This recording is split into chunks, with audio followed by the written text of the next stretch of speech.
Hey there, welcome to this episode of the Skift Meetings podcast, the podcast for curious professionals embracing the future of business events. My name is Miguel Neves, and I am the editor-in-chief of Skift Meetings. In this episode titled The Business of Business Events, I have the pleasure of speaking with Sheriff Karamat, the CEO of PCMA. In our conversation, we talk about things like the strategic importance of using the right terminology and why the term business events is the right term for what we do. We talk about why great events are the ones that generate transformative impacts and how we make that happen. We talk about what is needed to evolve the industry and fight the lack of speed that is typical of associations and governments. We talk about what the future of associations in the business event sector could look like. And we talk about why AI can be so transformative for business event professionals. I hope you enjoy listening to this conversation, and I invite you to check out the other episodes of the Skift Meetings podcast. You can find them on our website or by subscribing through your favorite podcast service.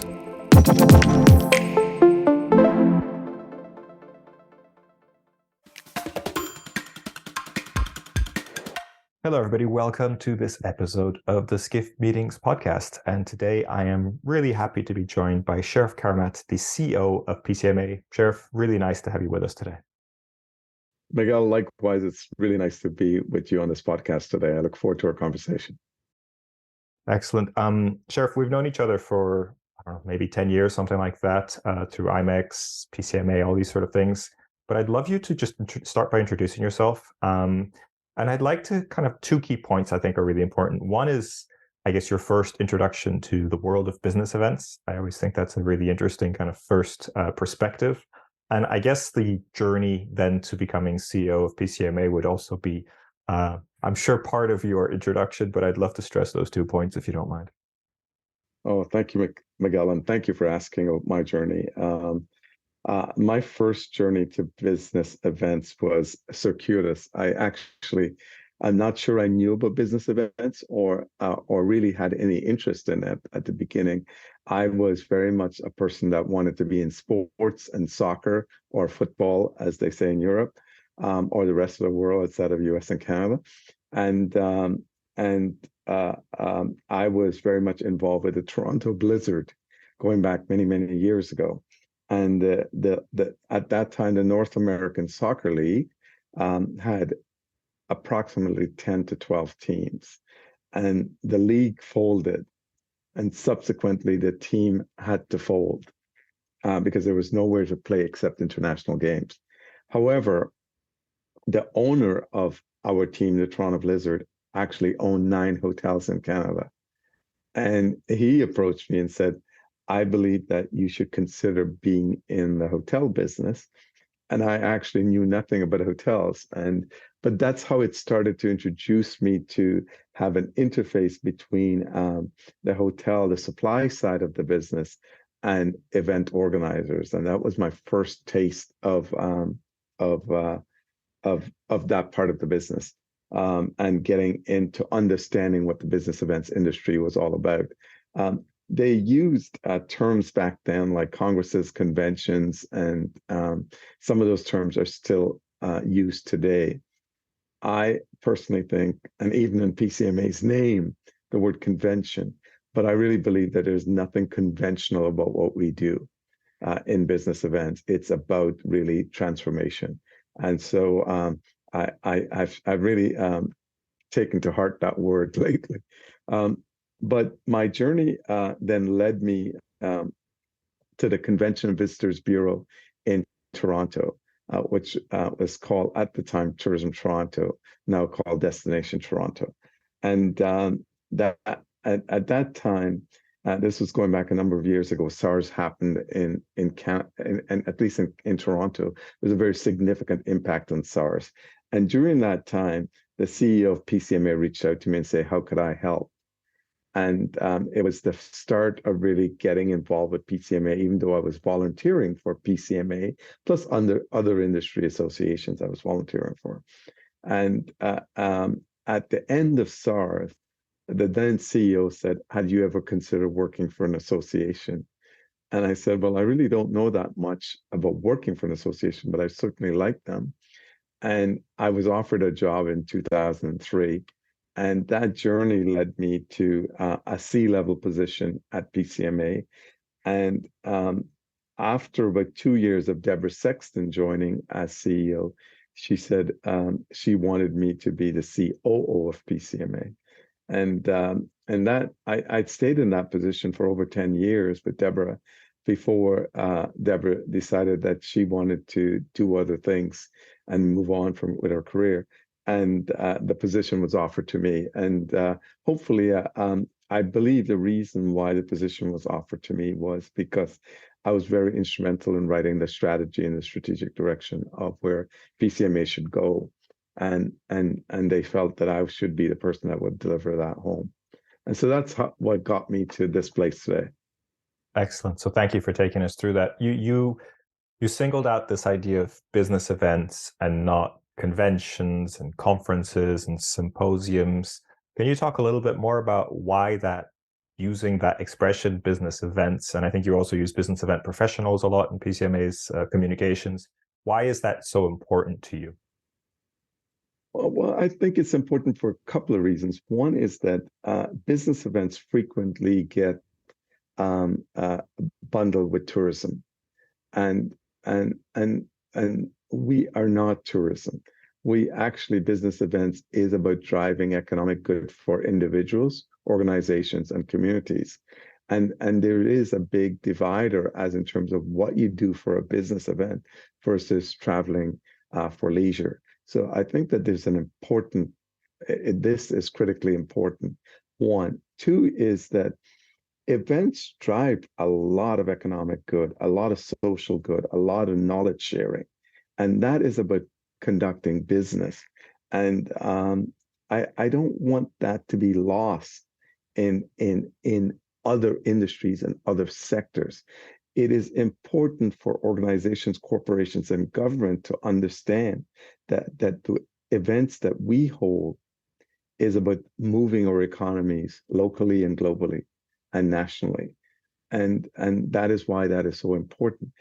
It is, that these business events have social impact, and they are also there to help us move society forward and to help move everyone's social lot in life for better living and better standards. So uh, it, that is why it's important, and I hope that others would see it that way, and they would realize that words matter, and how we communicate those words to broader society will give us greater acceptance in broader society as in terms of a profession, but also the role that we play to affect change in other areas of business. I think that's always a really interesting topic. So appreciate you explaining that, or kind of going into detail there. And do you think that I completely agree, but when it comes to, if you go for a very academic event, like when it's a very professors that are interested in the science or something like that, they might not like the idea of being part of business events. Is that an issue, or is it sort of like they could call it whatever they want, but us in our industry, we call it business events. That's why it's important. Yeah, I don't think it's an issue. I believe that it's a free country, and a free world.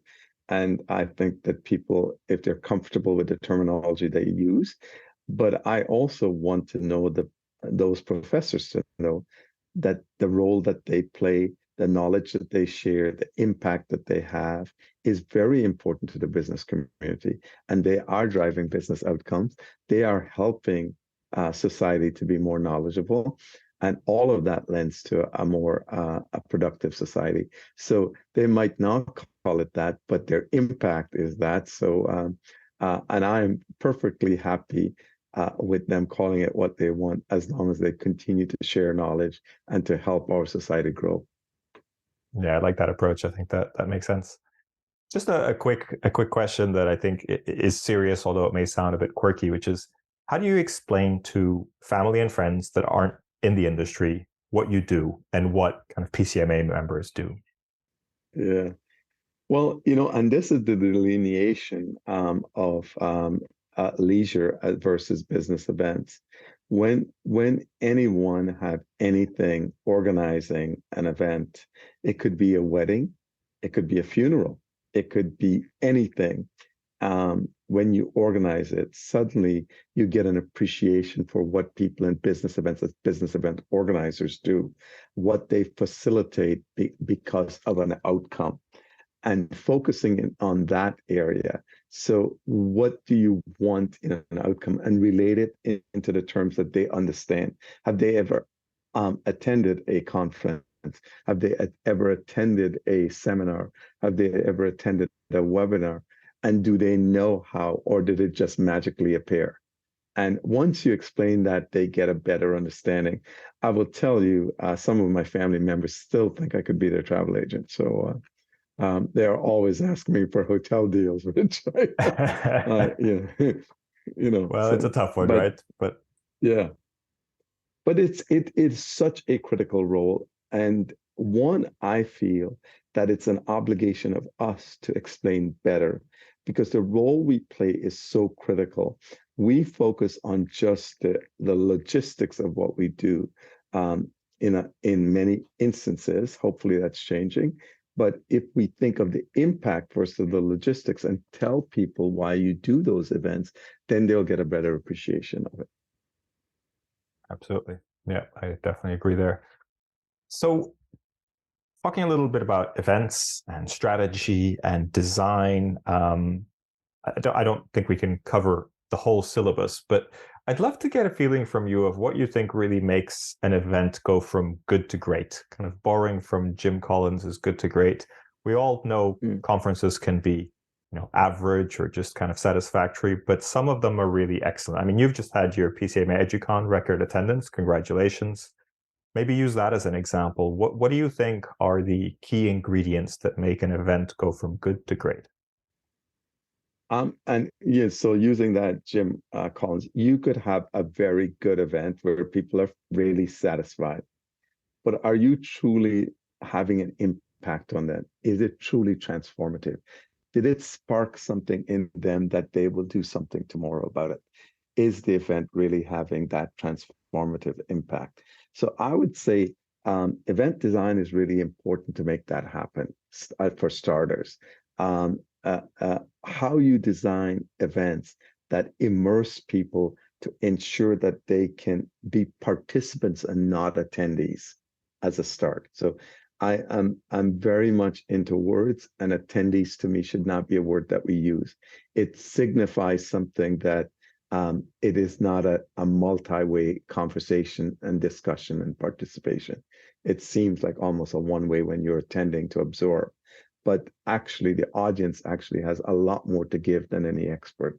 And so, first and foremost, are you bringing out the knowledge and the know-how of the participants?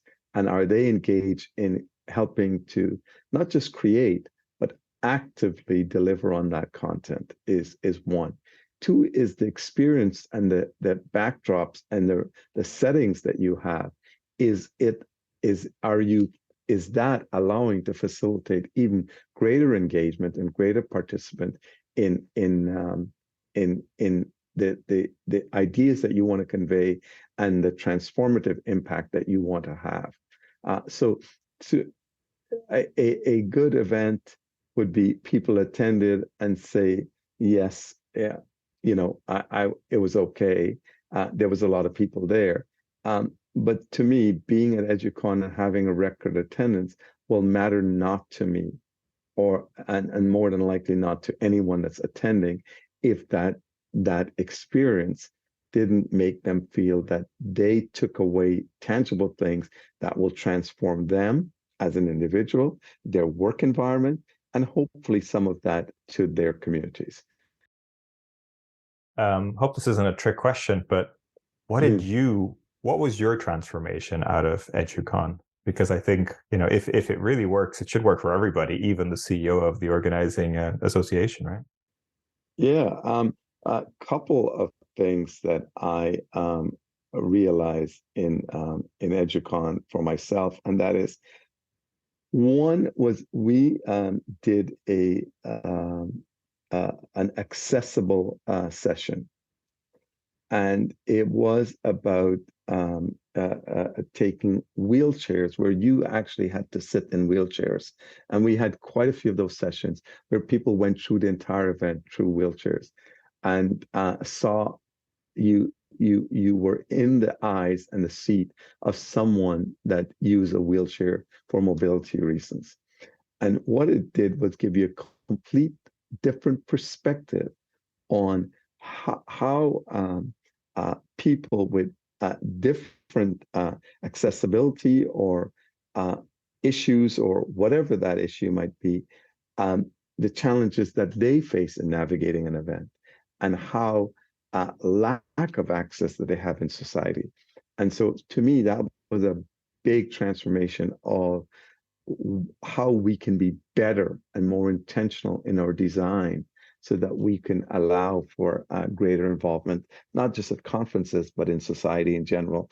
And I believe we talk a lot about equity and inclusion, but very frequently those things are race-based, gender-based, sexual orientation-based, religious-based, and not enough of accessibility-based. And so that is a good, for example, if I would if I put one out there. There are quite a few, but that one really resonated with me, and not just me individually as a person, but how I want to see all PCMA events and hopefully all industry events designed that will make people feel like they belong, they're welcome, and they can actively participate. Yeah, I think that's an excellent topic, and we're looking a lot into that on SCIF meetings as well. Also, neurodiversity, I think, is a big topic right now. Also, understanding different learning styles and different needs of different people that are neurodivergent or not, right? So whatever we can do to make things universally accessible to everybody who wants to participate, I think the better we are for it. Absolutely, and neurodiversity specifically that you mentioned it is awareness is half the battle. Once people are aware, we have to move them to ownership, and when we move them to ownership, they will take action. And so I feel that whether it's neurodiversity, whether it's accessibility, awareness is a big part of it, and how we do that and how we articulate that. To move people into ownership and action. I think it's so important. And I just feel that not to sound Pollyannish about this, but it will allow for better experiences. It's also, if you tie it back to business, it's better for organizational profits, and it's been proven over and over and over. So not to be selfish about funds or crass about money, but it does make a better economic impact for companies, and at the same time, it is the right thing to do. Absolutely, and if you link things to company processes, if you link things to business processes, then you have a much better chance of succeeding, right, and changing things for good. So I think that's an excellent point. Wanted to, as we're talking about your events, so your major EduCon just happened in Montreal, and you have convening leaders happening at the start of the year, as it usually does in San Diego next year. Would love, I'm sure that there's a lot of stuff going on behind the scenes, a lot of planning, a lot of design, but is there anything that you can tell us about what you've learned from previous editions of convening leaders and perhaps EduCon that you're going to apply to this next convening leaders? Maybe anything that's different or anything that's evolved that you'd like to highlight? Yeah, one of the things about convening leaders and PCMA in general, which I hope the entire industry and all organization adopt, is that they should never stop experimenting. And I don't believe you have to experiment on everything you do, but unless we experiment and push the boundaries and try new things, first we will know if they work. But secondly, it would allow people to really expand their creative side, which that is where the magic happens, and that is where breakthroughs happen, and that is where we learn. So at EduCon this year, we experiment in many different facets of the type of content, the type of experiences we created, and the environment allowed for that. The same is going to be in San Diego in January 2024, but it's going to be even greater. The type of experimentation, the way we design interactive sessions, the way we are going to engage partners so that they can activate their brands, it's going to be completely different once again. And we are going to also incorporate additional areas for people with climate and climate tech and sustainability, as well as AI and innovation and event tech. So just evolving those areas, because they're all solutions that people in the business event space are looking for, but evolving them in a way that it's about it's more participatory and getting people to be able to experience it versus a sales pitch. Yep, like that approach. I think that's excellent. Oh, go ahead. We also want to take advantage of San Diego. We are going to be an incredible destination, and that allows you to do things indoors and outdoors at that time of year. So we will be utilizing every asset that we get in San Diego, that we can get in San Diego, to make sure that that actually happens. So look for some very interesting things that we do, not just indoors, but what we do outdoors. I don't want to share all the secrets. We want people to come and immerse themselves in it. That sounds great, though. I think it's if you can, hopefully the weather is good for you at the time. Even San Diego, it could rain, so you never know. But yes, I think it'll be great to have that outdoor experience, and more I see events doing that. So I think that's a really good innovation. So would love to talk a little bit about the evolution of PCMA as well. You already mentioned a little bit in your introduction about your strategy that you were a big part of while you were a COO, I believe, and then that also led to the CEO role. And I've seen, PCMA develop over the years, and I'd love to talk a little bit about maybe that strategy and kind of the next strategy, sort of where you think you're going to go next as an organization. Yeah. So PCMA developed a 2030 vision many years ago. 2018, we launched our 2030 vision. Hopefully, we will be launching in the not too distant future a 2040 vision. And that is a vision about the business events industry, a vision about the profession, a vision about what we stand for. So that vision, first and foremost, was that this profession should be valued, and the people that participate in this profession should be valuable and valued by their organization. They should be contributors to economic growth and social progress in society, in organizations, and should result in personal development. The profession should be desirable at every level, including the college level. So that is in terms of the profession. That the profession should also be fun, and people would want to get involved in the profession. And that was all part of the vision of 2030. Being the platform for the business events industry, PCMA, including myself, have struggled in this industry because we felt that this industry has been slow adopters and adapters of technology. They've been slow adapters of new ways of doing business. And we've always been seen as a laggard industry that follows others. And we have this powerful, powerful platform that brings people together. Why should we be a laggard industry? Why should we not be leading in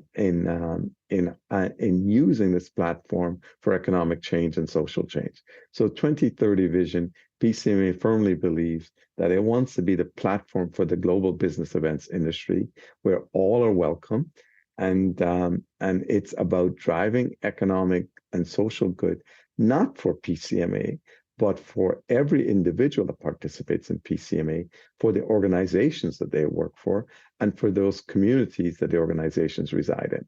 And so that 2030 vision also, hopefully, if we are the platform for the business events industry, we want to ensure that that anyone that wants to be involved, there's a pathway for them to get involved with PCMA, more importantly, the business events industry.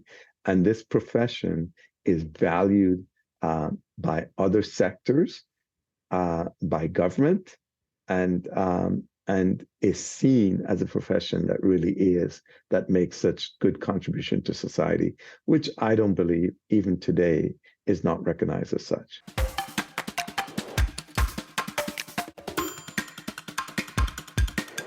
Really interesting. I wanted to go a little bit deeper on the point you made about the industry being a laggard or slow to adapt. Just wanted to get your thoughts on why do you think that is? Is it a risk thing because events are so time specific and so it's so hard to take risks in case things fall apart, or are there other factors that make it kind of harder for the industry to evolve faster? There's two sides to that, and I want to say that some of the event participants have to own some of that. One is that event participants were very comfortable in the logistical side of organizing the events itself and not focusing on the outcomes. They were focusing on the output. And if you're not focusing on the outcome, then someone else is writing the strategy for you. So they looked at the event organizers as really providing a service, but not really thinking of the strategic outcomes. And I believe that single-handedly is the biggest disconnect. Event organizers did not have a voice on why does this event contribute or is important to the strategic goals, the strategic objectives of a corporation or an association or government, as for that matter. They looked at it merely as a function. You organize our gathering, and we're the ones that are going to do the thinking, or they're going to do the thinking. I am telling you that is a major miss, and that is part of the reason why we were being dictated to do as a function, not as thought leaders and actually people that can deliver the strategy for the organization. And that, to me, we have to own that, and we have to do something about it. And doing something about it is about our ability to be creative, our ability to bring new ideas and new ways of doing business that will help drive those outcomes that organizations are looking for, but be a part of actually the setting of those objectives and setting of those organizational goals. Otherwise, I fear that we will continue to be a laggard industry. We will continue to be slow adopters and adapters. And the other side of that is that it is true that associations, governments included, are slower than the corporate world at moving, and that could be because associations and corporations and governments, their motives were not necessarily for profit. Their motives were very different, and I'm not saying that it is universally true, but when your motives is the bottom line, you respond very differently than when your motives are not. And so that could be partially why there have been not resistance, but let somebody try it first before we do it. And so I believe that is changing, because while many associations, for example, are nonprofits, they're also not for loss. They cannot exist if they're losing money, because how else would they have funds? And so I think that realization is dawning on many associations today, and they're realizing that also, in order to attract incredible talent, we're not competing with other associations. We are competing with broader society, with any corporate organization for that talent today. And so it is incumbent upon us to also compensate employees appropriately so that we can have the talent that we need to be successful. I'm sure event professionals all around the world will appreciate that and be in favor of that. Would love to talk a little bit about the association spectrum. There's a lot of associations out there. There are some voices saying that we should merge. We should have less associations. There's a lot of different choice. You've made the point that you want everybody to be welcome at PCMA, but being on the MPI board for 4 years, I'm well aware of another large association in the industry. What's your thought on that? I mean, we have the EIC, Events Industry Council, sort of the federation of associations, and then we have a number of associations with significant overlaps. Is that just the nature of the beast, or would we move faster if we merged? How do you see that developing? I certainly don't believe it's the nature of the beast. I firmly believe that associations were structured by individuals with really good intentions, but they were structured for the association and not necessarily for the benefit of the people that they serve. And when they were structured, some of these organizations are 70, 80 years old. That it was perfectly okay, and at that time it was perfectly fine. However, it is interesting to me, and I hopefully to our audience today, that in our sector, if you look at it globally, there's literally hundreds and hundreds of organizations that are serving the same sector. And it appears it's only in our sector that happens. And when we dilute that, when we think we can only serve one sliver, and I do believe that certain niche organizations have a purpose, but people do not buy that way. Consumers do not buy that way. Consumers do not engage that way. And so I feel that mergers, acquisitions, collaborations are inevitable.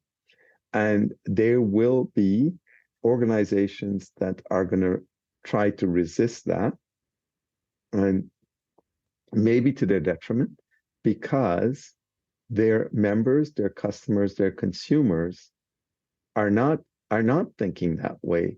They don't care what PCMA or others are doing. They care about, is it providing the value that they're seeking so that they can be better in their profession, their organization, or their community, and is it a rewarding experience for them?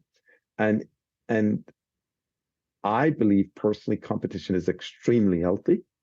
I don't believe that we should have one organization that rules the world, but I also believe that what we are doing is diminishing the value and putting the onus on the consumer, while the consumer has gotten a lot wiser, and they are walking with their wallets and their feet, and they're doing what they need to do. And so either organization gets smarter, or I believe that people would select and do the things that they need to do. I absolutely believe there should be more consolidation in the industry, and it is badly needed. And if we don't get our leadership and egos out of the way with respect to that, I think we will regret it, and the organizations themselves would lose out because people will go elsewhere. My other statement to that is, what is happening is that people are already doing that, but they're not going to the associations.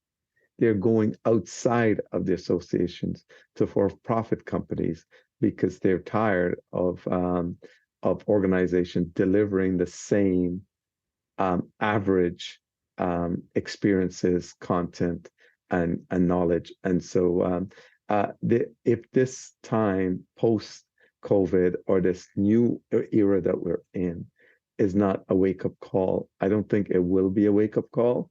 I will tell you, Miguel, at PCMA, that is not the case. In the last few years, we have acquired, we've collaborated, we've created joint ventures. We're doing it all to ensure that we can provide the value that's needed for anyone that wants to engage with PCMA. Interesting. What about merging with MPI? Is that something you would ever consider? I mean, they're the two largest associations. They seem to have a lot of crossover, a lot of kind of members or non-members keep mentioning something like that. I don't think anything is off the table when it comes to me. Ultimately, a board of directors, my board of directors would make that decision, but they have never been afraid of any opportunities that came their way if it would benefit the business events industry and if it would be in the best interest of the PCMA membership, they would absolutely jump at it. As you saw, we did an acquisition with SEMA, and we felt that we could be beneficial to the SEMA audience, and SEMA audience felt that PCMA could help them in their goals, and they could help PCMA. So I thought that was, we did the same with EMA UK.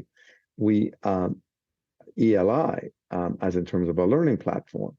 But two others that are very different, or three others, is the relationship we have with Destination International on the joint venture for Destination, well, now called Showcase and Business Events Week, and the relationship we form with GevMe to introduce Project Spark to the world, as well as the relationship with AGU, and more to come on that relationship around sustainability and sustainable business practices that we will unfold in Copenhagen in the fall of this year.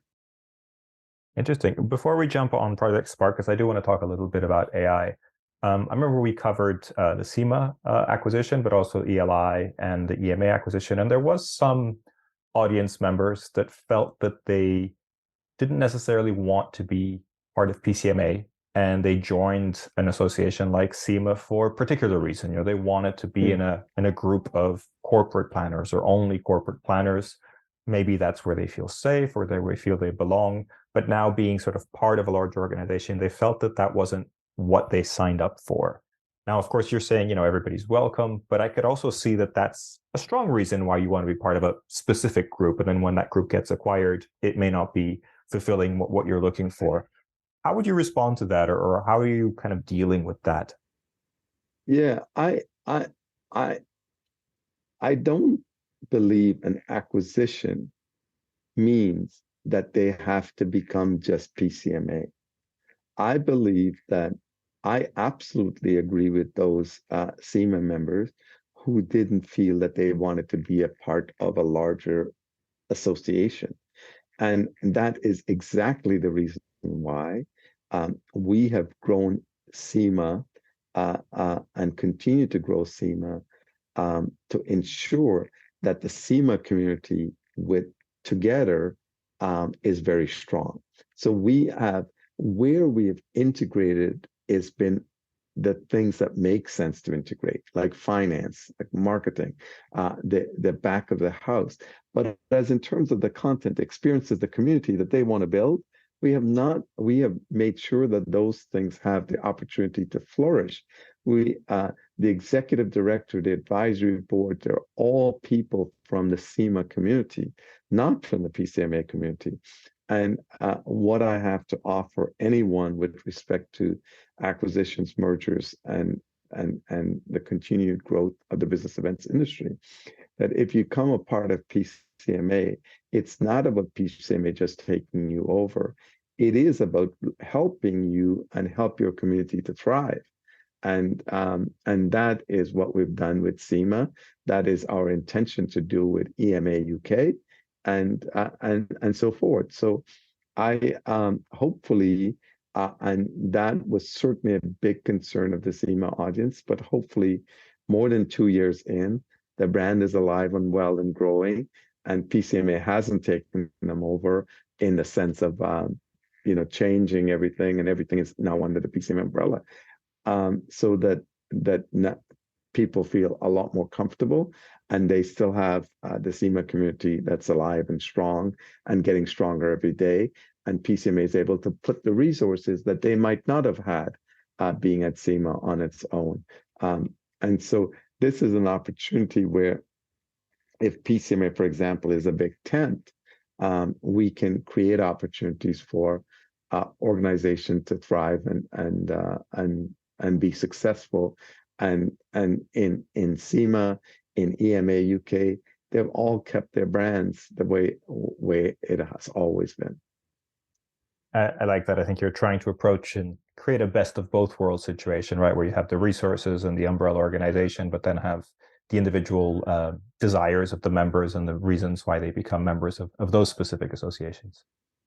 Yeah, and also, Miguel, there's two other things. One of the things that I've heard from SEMA audiences that they enjoy some of the benefits that they can get from the PCMA audiences, i.e., the knowledge that can be shared from the PCMA existing members. And PCMA members truly, truly value the experiences and the knowledge that corporate event marketers have. And they learn from each other. So while the two organizations are very separate as in terms of their communities and so forth, there is opportunities to collaborate and learn from each other. And we tried to do that, for example, at Convening EMEA or at EduCon or Convening Leaders and at SEMA Summit to expose so that they can say that, okay, this is where 2 and 2 can actually make 5 and benefit each other and still have their own communities. Excellent.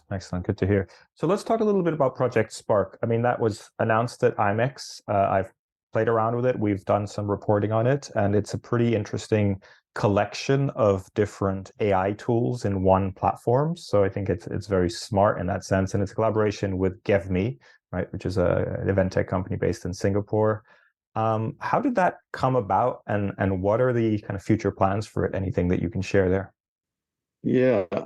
So why did it come about? And why did it come about for a bunch of reasons? One is that we were studying what was happening in the world. And I guess I would say I will give ChatGPT a lot of credit.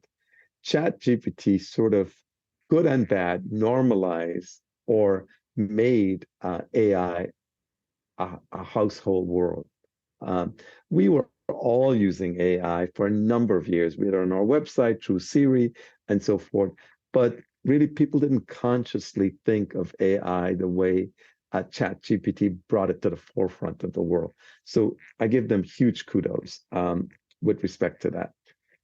But what we saw was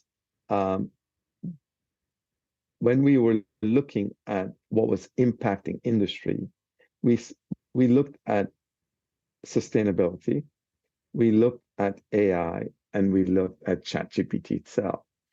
And diagrammatically, sustainability was very consistent but level across the board. ChatGPT was a big spike going up and up. But AI in general was off the charts. It was so high as in terms of people's interest in AI and the impact that it was having on their daily lives as well as their businesses. And where PCMA saw an opportunity, but I think opportunity is a bad word, where they saw something was the impact that it was going to have in associations and organizations in engaging its customers and making its members more productive. And what we initially saw was fear instead of how can this help us? And so that was the start of the relationship with GevMe. GevMe, obviously a tech company, VMall was on the PCMA's board, so and what they were doing, and the notion that we were fearful of something that actually could be our co-pilot or could help us was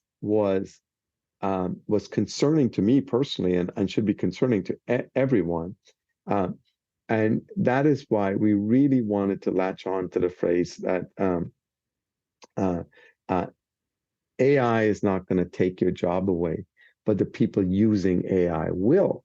And so how can we demystify, destigmatize, um, understand privacy concern, understand the potential pitfalls and dangers of AI, and gate those things, and then focus on the good things that can do uh, for individuals and organizations. And that is why we started on this. We now going back to the profession, and I said this earlier in our dialogue. Something that is important is event organizers focusing on output on strategy. AI can really help individuals, event organizers, to be uh, take away the mundane tasks so that they're focusing on the things that truly delivers value for them. And we believe that every event organizer should be, and associations and corporations alike, should be incorporating certain elements of AI to assist them into being better professional and being more productive. And that is why that journey started. Super interesting. Thank you for taking us through that. And any future plans? I mean, it's currently sort of open and it's got a waiting list and it's open to PCMA members, but will it be PCMA exclusive? How are you kind of handling that? No, it's not going to be PCMA exclusive. It's going to be open up to the world. Eventually, we will launch a business model to it, which we're hoping to do in convening EMEA in Copenhagen in September, and that will the business model would be launched there. But we want it to be open to the world at all levels, even with a business model at all levels. There will be certain access to it to the world that will be free, and because we believe so strongly that AI is not just here to stay, it will literally transform. It is, I believe, and I said this before, it is certainly, I believe, more powerful than when the internet came on board. But I believe it's as transformational as when we move from the horse to a car, and what it did for society. And that's what I believe, that AI has that transformative power. Um, and and it would be a shame if our industry um, didn't take full advantage and use this, because we will be left behind because someone else will. Absolutely. Um, I know you wanted to talk a little bit about sustainability. We've covered a little bit already, but it is something that sort of feels like it's in danger of being left behind when there's economic uncertainty and there's AI.